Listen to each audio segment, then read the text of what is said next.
사람들은 누구나 행복해지기를 원하고 또 사람들은 누구나 다 행복하게 살 권리가 있습니다. 이 말은 사람들은 누구나 다 행복을 추구하며 산다는 말입니다.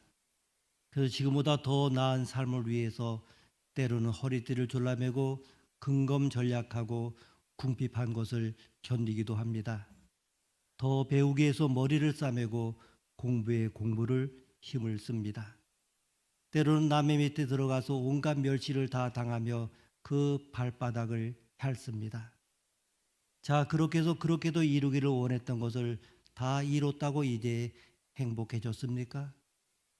원하던 학위를 얻었고 지위를 얻었고 원하던 재산도 얻었고 원하던 모든 것을 얻었다고 해서 행복해졌습니까? 다윗의 아들 예루살렘 왕 전도자라고 자기를 소개했던 솔로몬은 그 전도서 초두에서 말할 수 없는 허물을 고백합니다. 전도서 1장 2절 3절 말씀 보게 되면 전도자가 이르되 헛되고 헛되며 헛되고 헛되니 모든 것이 헛되도다. 사람이 해 아래서 수고하는 모든 수고가 자기에게 무엇이 유익하냐, 이렇게 말하고 있습니다. 우리가 아는 대로 솔로몬은 그는 세상 어느 누구도 누려보지 못한 지극한 부귀영화를 원 없이 누렸던 사람입니다. 그리고 엄청난 학문과 지식을 가졌던 그러한 사람입니다.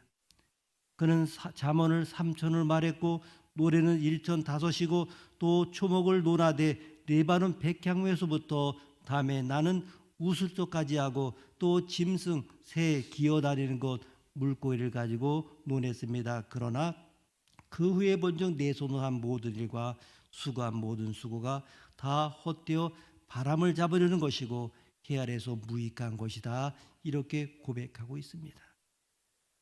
깊은 허물을 토로하고 있습니다. 그러기에 원하는 것을 다 성취했다고 행복해지는 것은 아닙니다. 그러면 행복의 조건이 무엇입니까? 어떻게 하면 행복한 삶을 누릴 수 있습니까? 허무의 깊은 구덩이에서 허우적거리고 있던 솔로몬에게 하나님께로부터 빛이 비쳤습니다. 그것은 하나의 깨달음이었습니다.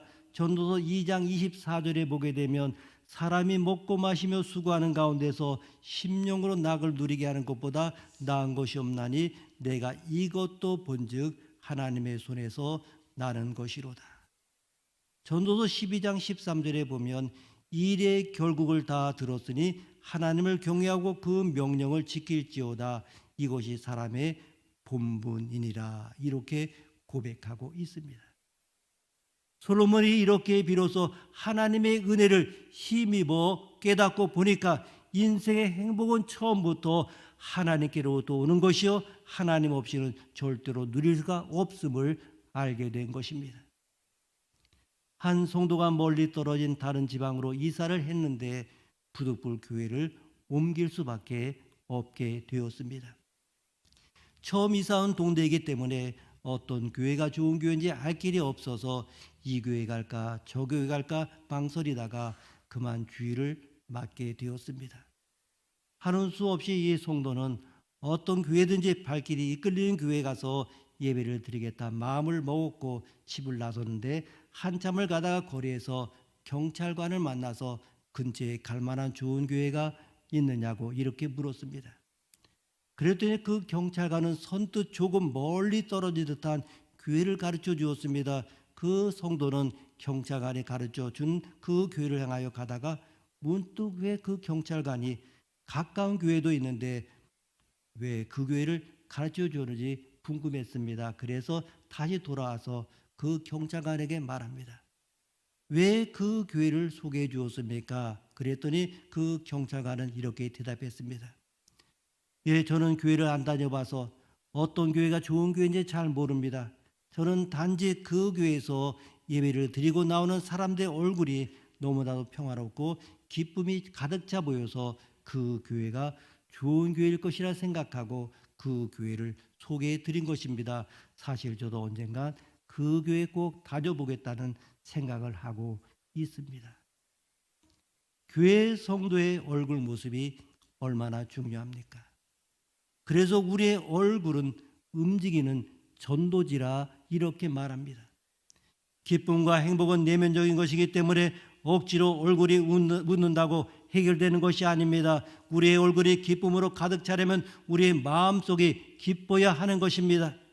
정말 세상의 많은 피조물 중에서 웃을 줄 아는 것은 인간뿐입니다. 하나님은 인류에게 웃을 수 있는 복을 주셨습니다. 그러므로 산자만이 웃을 수 있고 또한 기뻐할 수가 있습니다. 그러므로 낙을 누리는 것은 오직 산자만이 할 수 있는 것입니다. 세상을 사는 데는 낙을 누리는 방법이 여러 가지입니다. 어떤 사람은 막가는 인생을 살면서 그것을 낙으로 누리고 있습니다마는 오늘 말씀은 하나님이 주신 은혜 안에서 낙을 누리라는 말씀입니다. 이 세상을 보게 되면 부조리하고 불확실합니다. 악이 형통하고 의의가 위축되는 부조리한 세상, 불평등한 세상이면서 그 미래조차 알 수 없는 불확실한 세상입니다. 그런데 전도자는 이 부조리하고 불확실한 현실의 삶을 그대로 지적하면서도 삶의 참된 지혜를 가지고 세상을 즐겁게 살아갈 것을 말씀하고 있습니다.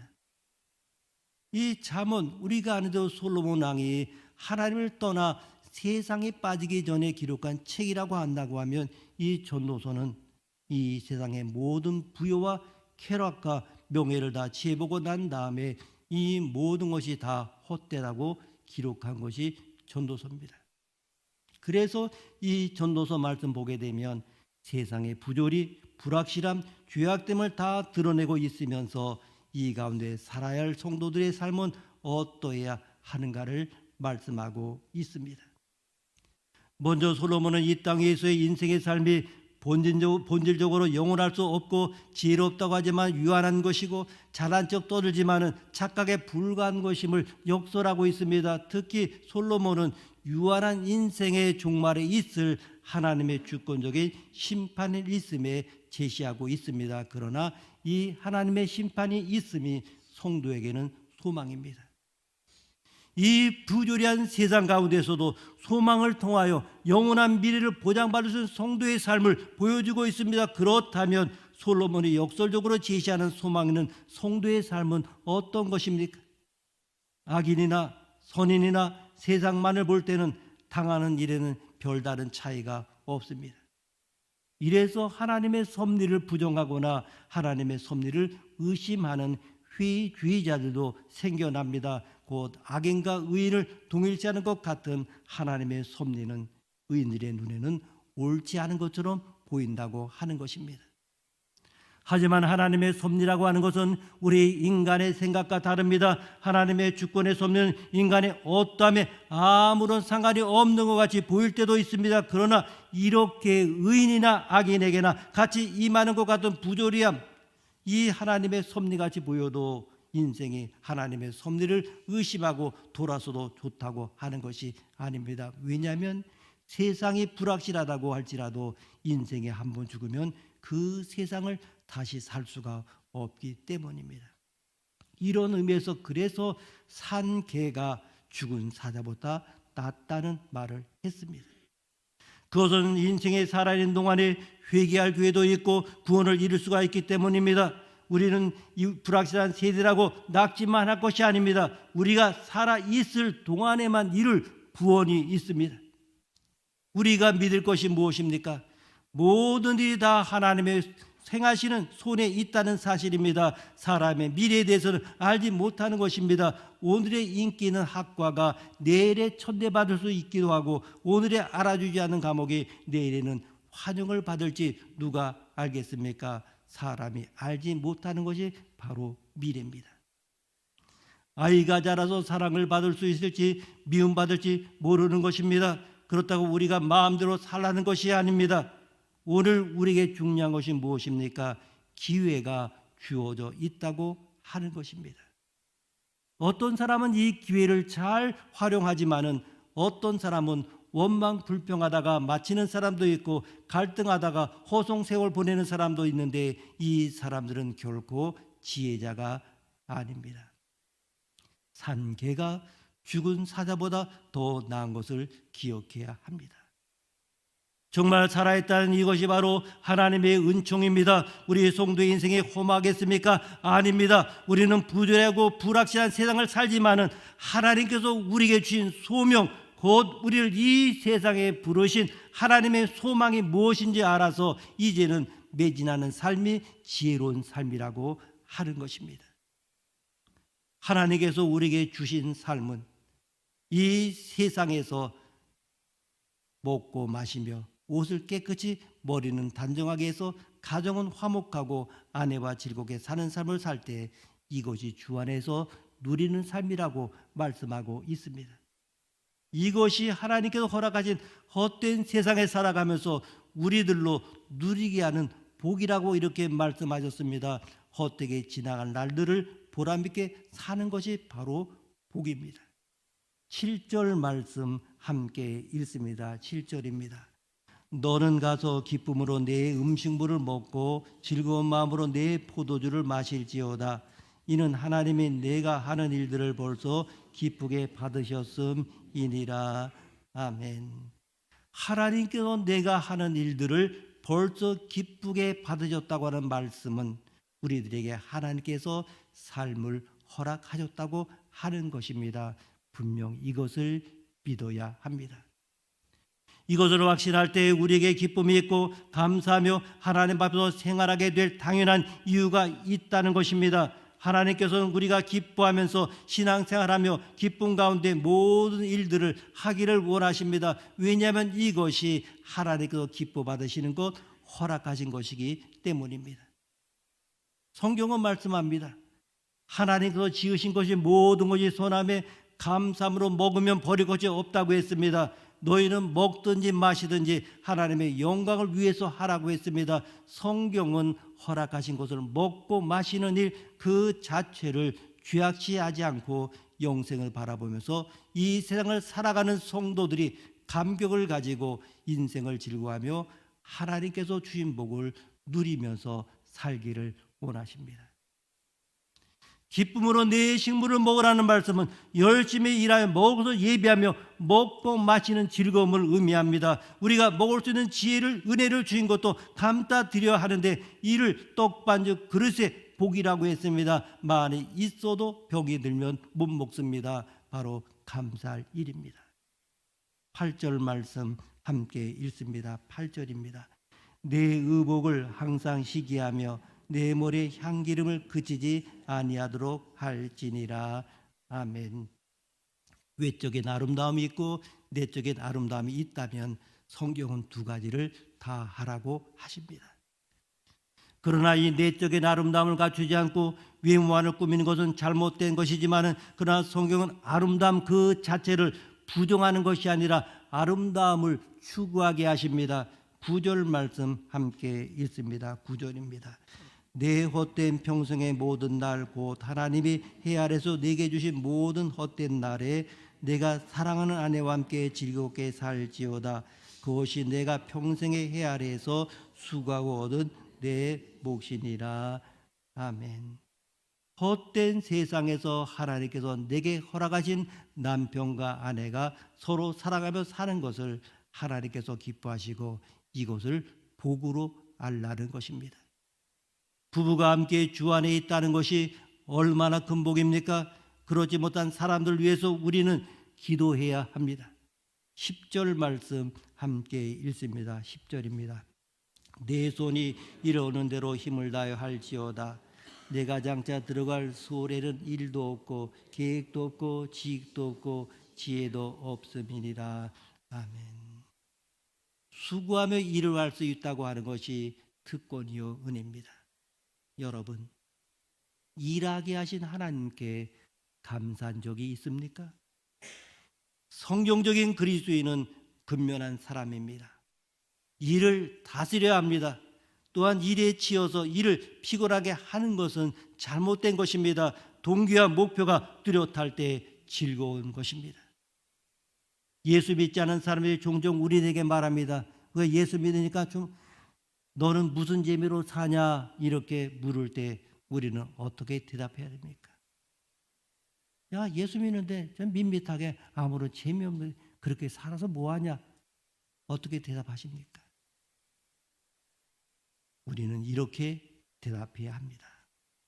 너는 예수도 안 믿고 신앙생활도 누리지 않으면서 무슨 재미로 사냐? 이렇게 대답할 수 있어야 합니다. 우리가 하나님 안에 있다고 하는 사실만으로도 감사되고 즐겁지 않습니까?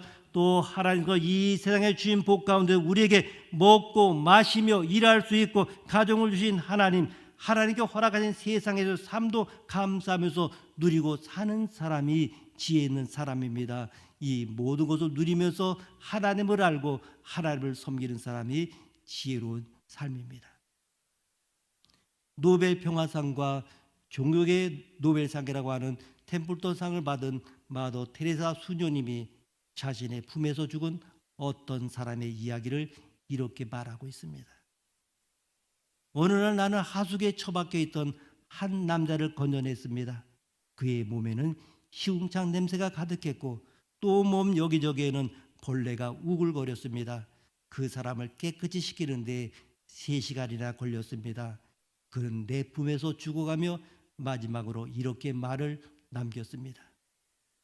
나는 평생을 거리에서 짐승처럼 살았습니다. 그런데 이토록 사랑받으며 관심 속에서 천사처럼 죽어가는군요. 그는 그렇게 죽었습니다. 인도 캘거타 빈민촌에서 소외되고 어려움에 처해 있는 사람들과 함께 이렇게 멋지게 희생하며 사셨던 테레사 수녀에게 어떤 사람이 질문했습니다. 테레사 수녀님은 어떻게 그리 훌륭한 삶을 사실 수가 있었습니까? 그때 그녀는 짤막하게 대답했습니다. 저는 하나님의 손에 들려진 몽땅 연필입니다. 몽땅 연필은 이제 조금만 더 쓰면 자기의 생명을 다하는 것입니다. 볼펜 껍질 같은 것에 몽땅 연필을 끼워서 마지막까지 썼던 기억이 나는데 우리 인생도 몽땅 연필 같은 것 아닌가 생각해 봅니다. 처음에는 쓰지도 않은 새 연필같이 깨끗하고 멋도 있었습니다마는 점점 쓰고 또 써서 결국 몽땅 연필이 되고 나면 다 쓰면 버려지는 것입니다. 몽땅 연필은 때가 되면 더 이상 쓰이지 않고 닳아 없어지고 깎여서 결국 없어지는 것입니다. 일생을 다른 사람을 위해 희생하고 헌신적인 삶을 살았지만은 그러나 그 삶에 대한 칭찬은 자신이 받아야 할 것이 아니라 자신을 손에 잡고 사랑에 실천하는 삶의 그림을 그리신 분은 바로 하나님이시라고 하는 것입니다. 자신은 다만 하나님의 손에 들린 몽땅 연필이었을 뿐이라고 하는 것입니다. 얼마나 멋진 표현입니까? 그런데 많은 사람들이 자기가 했다고 착각합니다. 교회를 위하여 온갖 수고와 노력을 다하여 공로가 크게 인정된다고 해도 그것을 우리가 한 것이 아니라 우리는 단지 하나님의 손에 들려진 연장이고 도구일 뿐이고 하나님께서 하셨고, 이렇게 고백한다면 이것이 바로 훌륭한 신앙인의 자세일 것입니다. 하나님께서는 오늘이라도 너 이제 다 썼다 하시면 다 쓴 몽땅 연필처럼 다 닳아 없어진 쌀이 빗자루처럼 역사의 자리에서 사라지는 것입니다. 내가 하는 것이 아니라 나는 주님의 손에 들린 도구로 쓰임받을 뿐임을 잊어서는 안 됩니다. 어느 교회에서 교회를 멋지게 지어놓고 시험에 들었습니다. 어느 분이 헌금을 많이 해서 교회를 지었나 봅니다. 그런데 그분이 이 교회는 내가 지었으니 내 교회나 마찬가지다 이렇게 한다면 성숙한 신앙인은 아닙니다. 겸손한 고백은 무엇입니까? 하나님께서 하셨음을 찬양하며 자신은 하나님의 은혜의 손길 안에 아름답게 쓰여진 것임을 인정하는 것입니다. 여러분, 잘난 성도가 되지 마십시오. 교회는 잘났다고 착각하는 사람들 때문에 문제입니다. 못난 성도 되십시오. 우리는 성령님이 아니고는 아무것도 못합니다. 오늘 본문 말씀 보십시오. 1절 말씀 함께 읽습니다. 1절입니다.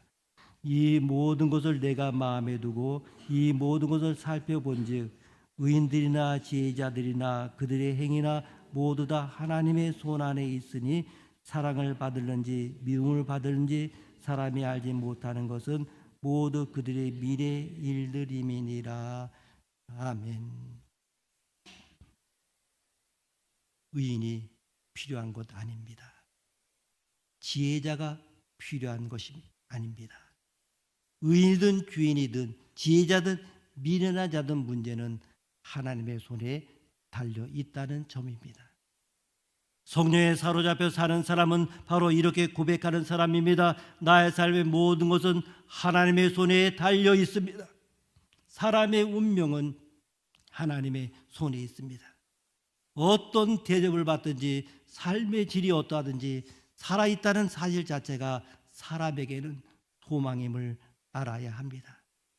창조자를 기억하고 그 하나님의 손에 인생을 맡기며 죽음을 이기고 산 소망을 갖는 길은 산자에게만 열려있기 때문입니다. 죽음에는 다시라는 기회가 영원히 없는 것입니다. 하나님이 너희 하는 일을 벌써 기쁘게 받으셨다는 이 승인이 우리에게 떨어졌습니다. 이제 남은 일은 우리의 삶을 즐겁게 누리는 것입니다. 의복과 몸을 깨끗하게 하는 것은 물론 하나님의 주신 삶을 아름답게 만들어 가야 합니다. 또한 하나님의 사람으로 이러한 삶의 수고를 홀로 하지 않게 하시고 돕는 배필을 주신 것에 감사하여 아내를 아끼고 사랑하며 함께 즐거워해야 합니다. 해 아래 세상이 헛되다지만은 그래도 하나님이 주신 인생인 만큼 기회를 따라 책임을 다해 자기의 삶에 임해야 하는 것입니다. 계획도 지식도 지혜도 쓸데없다고 밀어낼 것이 아니라 산자에게만 주시는 하나님의 선물인 것을 알고 이것을 통하여 자기 삶을 최선으로 일구고 세워가야 하는 것입니다. 약하지만 약할 수 없는 내가 되려는 노력 속에 인간의 위대함이 있고 인간의 위대성이 나타날 때 비로소 하나님의 지극한 사랑이 완성됨을 증거할 수 있습니다. 그렇습니다. 모든 것이 하나님의 손에 있습니다. 먹고 마시며 수고하는 가운데서 심령으로 낙을 누리게 하는 것이 하나님의 손에서 나는 것입니다. 솔로몬이 아무리 육신의 즐거움과 인생의 쾌락을 추구하며 사업도 크게 하고 건축도 많이 하고 과수원도 만들고 각종 과일나무도 다 심고 은금 보배 쌓아놓고 첩첩들을 얼마나 두었지만은 다 자기를 위하여 한 것이었고 그 결과는 쓰라린 허무와 탄식뿐이었습니다. 인생에 아무리 모든 것을 누린다고 해도 그 삶의 중심에 하나님이 없으면 아무것도 아닙니다. 여호와 하나님을 경외하는 것이야말로 인생의 본분이요 지혜와 지식의 근본이고 참된 행복의 가장 핵심이 되는 조건입니다. 자, 이제 참으로 행복하고 기쁘게 살기를 원하십니까? 예수님을 영접하여 모시고 섬기며 하나님의 자녀의 권세를 가지고 하나님을 사랑하고 아내를 남편을 사랑하고 이를 사랑하며 열심히 사십시오. 그리고 영혼을 준비하십시오. 이것이 행복과 기쁨의 조건입니다. 지난 월요일은 스승의 날이었고 오늘은 전국교회가 지키는 스승의 주일입니다.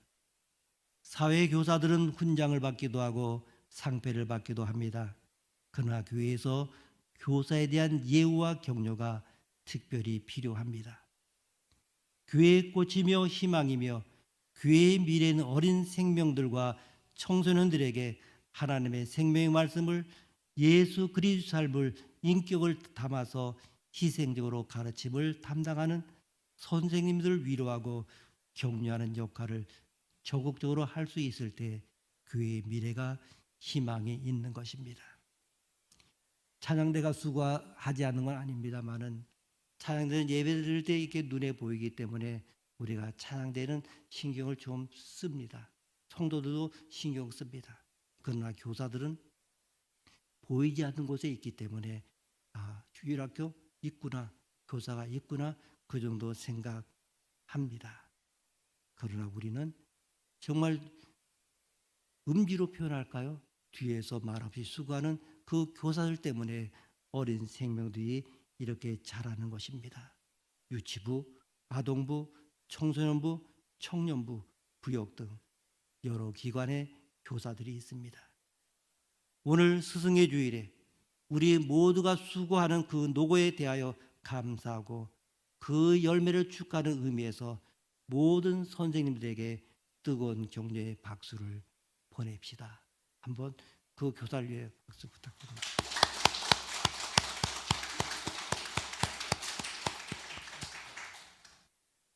은혜는 인간에게만 있는 귀중한 것입니다.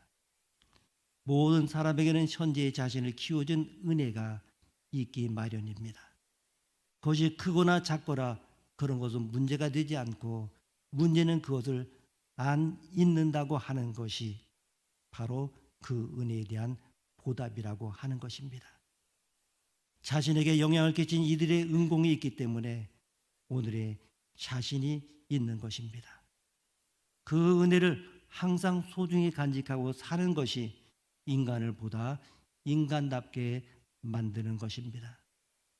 오늘 스승의 주일, 그동안 바쁘다는 핑계로 연락을 못 드렸던 오늘의 내가 되게 해주신 학교 선생님이나 교회학교 선생님이나 신앙의 어른들께 안부전화 또는 감사의 인사와 편지와 선물을 전할 수는 없겠습니까? 기도하시겠습니다. 하나님 아버지, 인생에 아무리 모든 것을 누린다고 하여도 그 삶의 중심에 하나님이 없으면 아무것도 아님을 알게 하시니 감사합니다.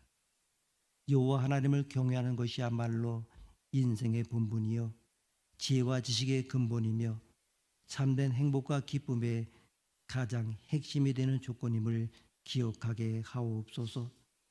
오늘 스승의 주일에 우리 모두가 수고하는 그 노고에 대하여 감사하고 그 열매를 축하하며 모든 선생님들에게 뜨거운 격려의 박수를 보내게 하옵소서. 존귀하신 예수님의 이름으로 기도드립니다. 아멘.